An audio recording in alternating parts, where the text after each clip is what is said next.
Hello guys, welcome to my blog. आज हम देखो दादा कहानी सुनाओ या ना सुन रहा क्या देखो जो क्या होता कहानी सुनाते हैं। हाँ सुनाइए।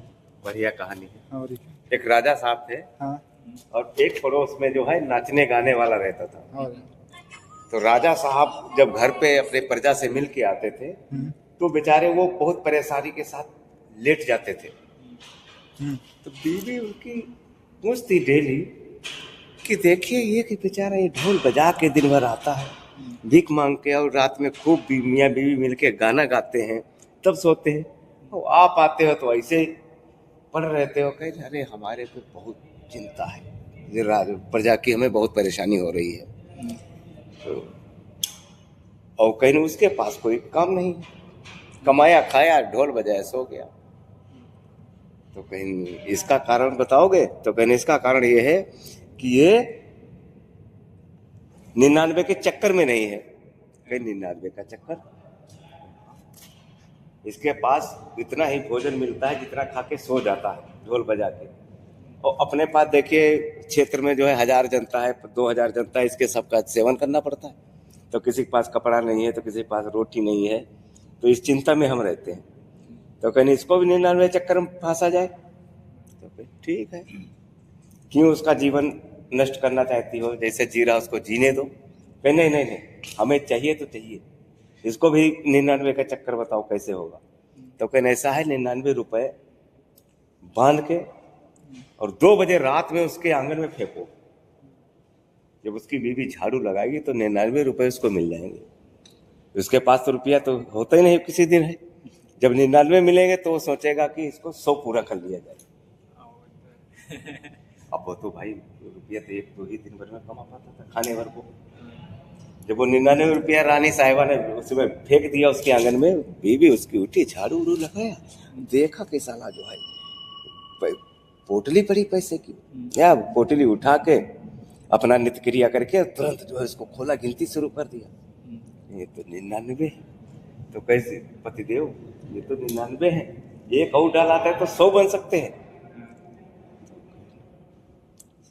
खाने भर को पैसा नहीं हो पाता है तो कहाँ से डालोगे? अरे कहीं थोड़ा कोशिश करेंगे ना तो एक डाल देंगे एक दिन। जब 100 हो गया तब वो बहुत चक्कर में पड़ गए। सो अब धीरे धीरे उसने कहा देखो अब 1 रुपया डाल रहे तो एक एक डालते रहिएगा, डेली डालेंगे तो कल हमारे पास 200 हो जाएंगे। 200 हो जाएंगे तो ये छप्पर उगता के इस पे टीन डाल देंगे। और क्या? अब भाई घर पे तंगी होने लगी। फिर कहीं अब ऐसे नहीं काम चलेगा, अब जल्दी हमको जो है लिंटर डलवाना है, मकान बना के खड़ा करते हैं। तो कहने अब 1.5 रुपया डेली बचाओ, अब 98 में काम चलाओ। अब और परेशानी बढ़ गई, उनके घर ढोल मजीरा सब बंद हो गया। अब तो पैसे ही चक्कर पड़ गए ना। तो राजा साहब अपनी बीवी से सवाल कर रहे हैं कि अब नहीं बताते उसके घर ढोल बज रहा, कहाँ चला गया ढोल? सुनत आवाज हमने नहीं है, लेकिन आज रात भर जगिएगा, देखिए ढोल कितने समय बजती है उसके घर। जब जगे तो पूरी रात रानी साहिबा जग के मर गई, उसमें ढोल ही नहीं बजी। कहीं नहीं ढोल नहीं बज रही उसके घर। कहीं देखो 99 के चक्कर में पड़ गया वो भी, अब ढोल कहाँ से बजेगी? और क्या वही तो कहानी है। इसीलिए कहते हैं कि लालच बुरी बला है। वही तो। और जिसके पास नहीं है वो सुखी है। हाँ, जिसके पास है, अभी तुमसे मैंने कहा था हाँ कि जिसके पास नहीं है वो परेशान है, जिसके पास है वो भी परेशान है। तो समस्या चारों तरफ से आ रही है। और क्या?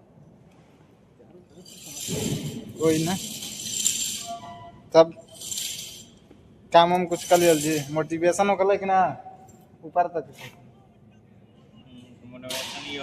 काम के चक्कर में मत रहो। हाँ काम के चक्कर में मत रहो, काम के चक्कर में पड़, काम करबे तबे आगे बढ़बे, लालच के चक्कर में नत पड़।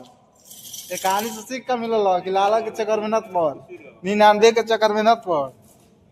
चल है आओ तुरंत अपन कंप्यूटर उखाड़े के बैठे। हाँ साथ बात तैयार कर दिया जाए ना। चलो तैयार होको।